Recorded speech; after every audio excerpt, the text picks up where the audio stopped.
is my official coming out as a dancer video, dancer slash stripper. We're not gonna use that word because it's too toxic. People see it as negative and I don't want to put that in the video, even though it's a whole other subject and it should not be, but we're just gonna say dancer, okay?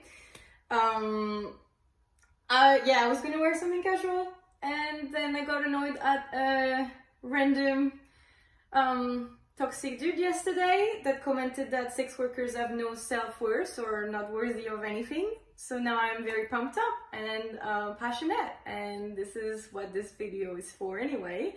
I'm kind of taking one for the team, and because I have a supportive family and I got really lucky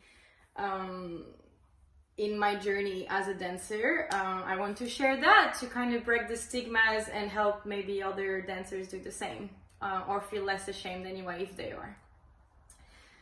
So I asked you for questions and I will go quickly through what, how it happened, how it works, what I'm wearing, obviously. So this is my beautiful friend Jessica Rabbit's bikini brand. I'll tag them below, and she supports me in everything I do and I love her, so feel free to check it out because it's very practical as a dancer or not to wear. Very sexy, very flattering. Okay, let's get straight into it. I became a dancer, it's gonna be 2 years ago in August, exactly August 6th. I remember having one of my best friends at the time when I started that told me to start a diary to write my experiences, how I felt and how much I earned, to keep track of everything and if I was changing and if I wasn't happy with how my boundaries would change, basically, because you do get more comfortable with being naked and your body and talking to people and everything. So I had that, and that's how I remember everything as well. I had just come back from France where I visited my family, and I was a barista at the time. It had been 6 months. I'm a morning person. I loved that job. I was giving everything. I was good at it. I had my regulars coming for my coffee and all of that. And yeah, when I came back from France, they randomly hadn't given me a roster, knowing very well when I was coming back, because I didn't need to pay my rent that week, obviously. The perks of being an international student with very limited rights. So I was angry, and they told me there was like a staff meeting the next week, and I ended up going with a friend to visit the strip club. And for her, most likely, I was kind of lost at the time, to be honest, but when I went inside, there was this beautiful girl on stage doing the most amazing pole tricks, and I was like, wow, I could never do this. She asked to go see the manager. Turns out the boss was there. He takes us in his office and is just like, do you have experience? What do you want to do? Hostess, dancer, like bartender, all that stuff. And we're talking about dancing with both no experience, and he just said, look, you can, it was a Wednesday at the time, he said, look, you can come on Sunday for a trial and see how you go. So until that day, I had no idea if I was going to show up or not. I ended up doing a little striptease, lap dance kind of thing, like stage show to my housemate at the time to see if I knew what to do. Kind of worked. It was happy, so that was cool. And yeah, I showed up and I was surrounded by love and all those great girls that just took me by the hand to go on stage with her and look at her while I was doing my own moves, because it's a little obviously frightening the first time you go on stage. And then we got noticed by customers, a group that was together, and they both took us in the lap room where you do get naked, and I did see what she was doing and kind of learn on the go how to give a lap dance. And I remember making like over 300 that night or something. And at the end I went to see the boss and just like, oh, did I get the job? Like, I just needed to go on stage and give a dance. But he asked me if I wanted the job. So that was a new one. And yeah, fucking yeah. So I quit the next day, and then I got a roster of 5 days a week for a whole month. I was doing Monday, Tuesday, Wednesday, Friday, Saturday, which was very exhausting, but good for for money-wise.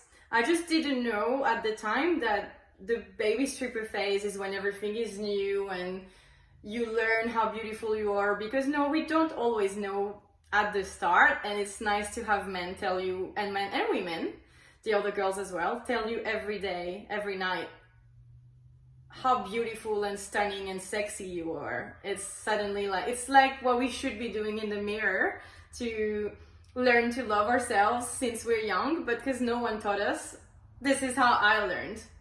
My stripper experience taught me so much about myself and my worth and who I am as a person and other people, by the way. Yeah, so everything is all new and shiny and you make money and everything, but then it is a lot of energy. You go home, you want to sleep, you wake up the next day, it's 10, 11.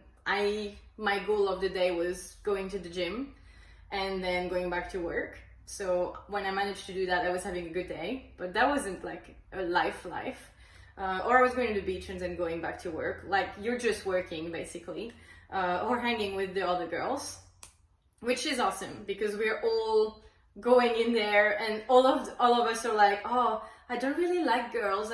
I'm usually one of the boys. I hang out with the boys more and stuff. And you find all those girls being like very girly and feminine, saying they don't feel like they're girls and they don't get along with girls normally. And it's a sisterhood. It got really, really beautiful, and I found lifetime friends, and I'm really, really grateful for that as well.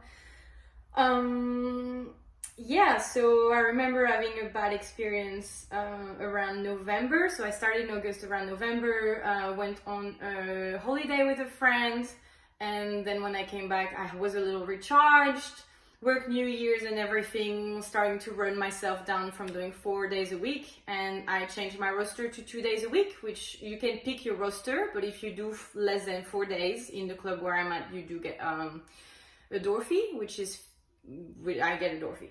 I don't know what I'm allowed to say or not, so I'm just going to cut it there. I get a door fee.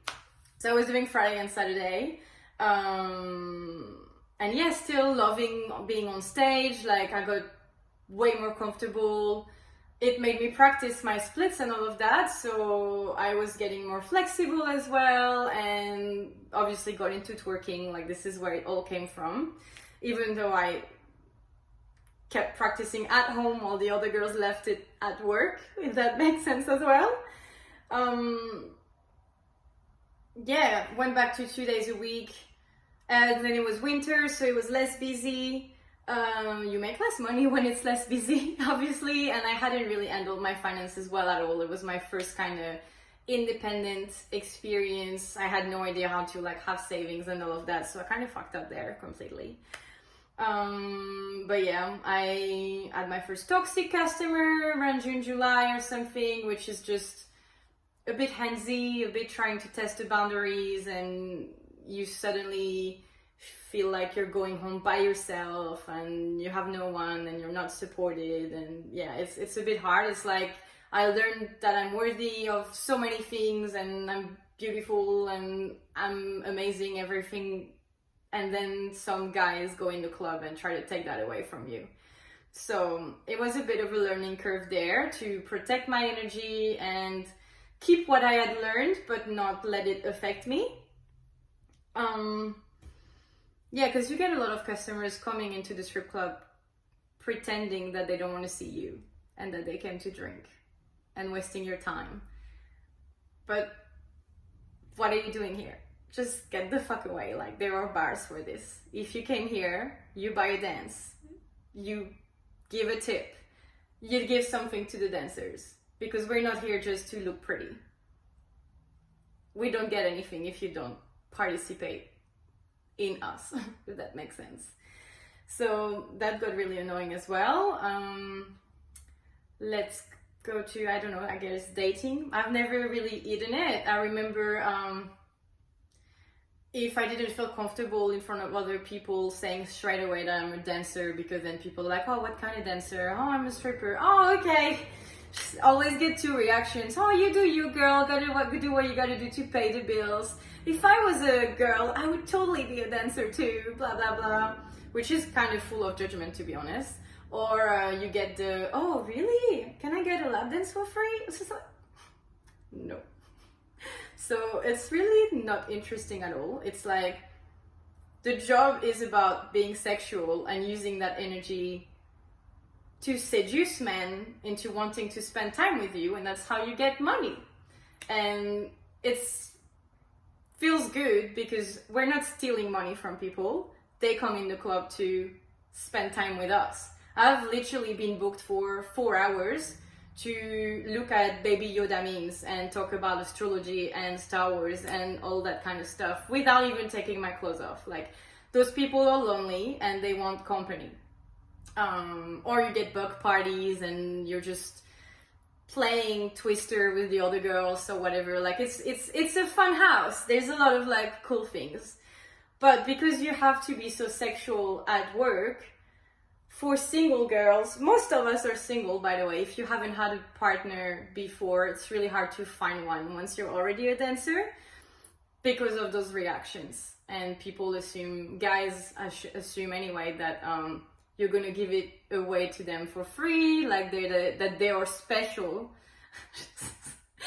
which no, they're not. So it was just a bit of a learning curve because I was always telling it straight away so that it wouldn't come out later as a problem if they didn't feel comfortable or as an excitement. I wanted to test the reaction straight away, and I've never had like a pretty much normal reaction with a guy. Which is fine when you're just looking for like fuck buddies and stuff or casual, but when you're looking for potential partnership or something, it's like, I know who I am, I know what I'm worth, and I don't understand what you're doing here. Okay, so that's still not, I'm not really dancing at the moment. I've been considering going back because I jumped on OnlyFans, which is a completely different story. But this is how I got into OnlyFans as well. What are you wearing? We're wearing bikinis, we're wearing lingerie, we're wearing really high heels, which I never could walk in heels and I hate them. But because of the platform, you're actually not like this. Like if you were on stilettos, it's more like, yeah, like that. There's like that big platform. I should have my shoes with me, but whatever. So yeah, it's not that bad, and you can pick different lengths to like learn anyway at the start. Yeah, how do you learn? It was amazing for me because I got to go on stage as much as I wanted, because once you are not a baby stripper anymore, you get a little tired of going on stage because you feel like you're wasting time instead of making money.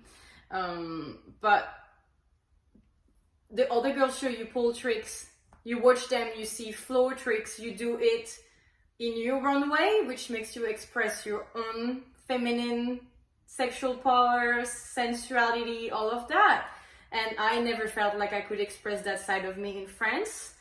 A little like repressed or taboo. So it was amazing for me the first time that I went on stage and could see like people looking at me and just be like, wow, I want her. It's like, oh, thank you. That's probably the stage plays a little, but still, this is nice. I'll take that. Thank you. But yeah, very, very rewarding. A lot of different experience. Like I said, I'm not sure yet if I'm going back or not. I haven't quit, but I don't know how long I'm going to stay, if that makes more sense. I miss the stage. I miss people say it's easy money, it's an easy job. It is not. It's more that if I don't make a lot of money one night, I can call in the other day to make more and keep going that way. So it does accumulate, but then it is so much energy that it's really hard, and you need to learn to be okay with rejection, because you get those people that only want to drink, but then you get people that want a blonde, but they're not going to tell it to your face because I would go get my blonde friend. They're just going to waste my time until I decide to move on because I'm not getting anything, but I just waited half an hour and like 2 groups just passed by me. It's just a little, yeah, they play hard to get, which is quite hilarious, to be honest. Yeah, I think that's pretty much all it is. You see a completely different aspect of men. I was really, really anxious. Going on stage really revealed me. Talking to men, I used to never be able to talk to people my age or like that I would find slightly attractive. I would be more comfortable with more mature or older guys because I would just be friendly and whatever.